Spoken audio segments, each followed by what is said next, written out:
Welcome 9th class. Last video में हमने discuss किया था वोल्टायर के बारे में और उनके बारे में हमने डिस्कस किया था कि उन्होंने किस तरीके से लोगों को इंस्पायर किया, किस तरीके से उन्होंने जो हेवन लाइफ है उसके बारे में ना सोच कर जो प्रेजेंट लाइफ है, जो मैटेरियल लाइफ है उसके बारे में आप सोचिए। वो सब चीज़ें उन्होंने लोगों को समझाया और उसके समझाने के बाद में लोगों ने इंस्पायर होकर फ्रेंच रेवोल्यूशन किया था।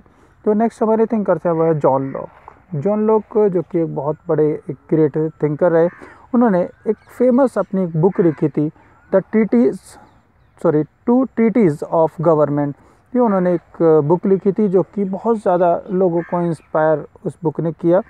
इस बुक में उन्होंने लोगों को बताया कि आप लोग जो कि ये मानते हैं कि राजा जो है, जो मोनार्क है, वो एक रिप्रेजेंटेटिव ऑफ गॉड है, ईश्वर का प्रतिनिधि है, ऐसा बताया जाता है, ऐसा बताया गया। तो उसमें कहा कि ऐसा तो नहीं होना चाहिए, वो राजा का प्रतिनिधि। तो उसमें उन्होंने बताया कि वो ईश्वर का प्रतिनिधि है, वो ठीक है, ऐसा मानते हैं, लेकिन वास्तव में ऐसा नहीं है। जैसे हम आप लोग हैं उस तरीके से राजा भी है। हमारे अपने वर्क है, हम अपने वर्क करते हैं, राजा का अपने कुछ सेटल वर्क है, वो उन्हें कर रहा है। तो इसमें कुछ भी दैवीय सत्ता वाली बात है ही नहीं। वो भी हमारी तरह इंसान है, मनुष्य है, तो उसी तरीके से उसको ट्रीट किया जाना चाहिए।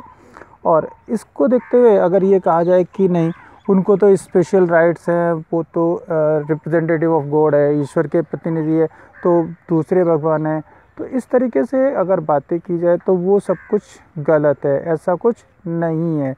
तो जो राजा की जो दैवीय सत्ता है या जो एक स्पेशल जो पावर्स हैं, वो सब चीज़ें नहीं होनी चाहिए। वो भी एक कॉमन मैन की तरह होना चाहिए और उसका सिलेक्शन भी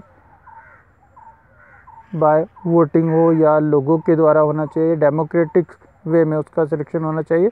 ऐसा नहीं कि बाय बर्थ राजा का सिलेक्शन होता है, राजा का बेटा राजा बनेगा, ये ज़रूरी नहीं है।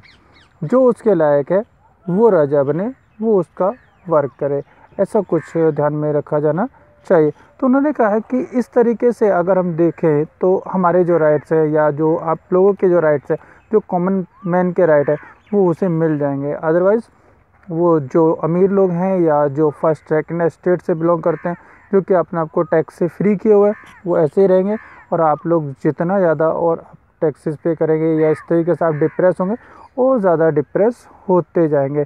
सो जो राजा की एक दैवी सत्ता वाली बात है या जो ईश्वर का प्रतिनिधि है, उसको स्पेशल राइट्स होने चाहिए, उस पर डेस्पोटिक पावर्स हैं, वो अनकंट्रोलिंग पावर्स उसके पास है, वो सब चीज़ें नहीं होनी चाहिए। तो राजा कोई दैवी सत्ता नहीं है, राजा कोई स्पेशल पर्सन नहीं है, वो हम आप लोगों के बीच से ऐसा ही है और उसको उसी तरीके से ट्रीट किया जाना चाहिए। तो इस तरीके से उन्होंने लोगों को इंस्पायर किया, उनसे बहुत ज़्यादा लोग जो इंस्पायर हुए और रिज़ल्ट फ्रेंच रेवोल्यूशन के रूप में सामने आया।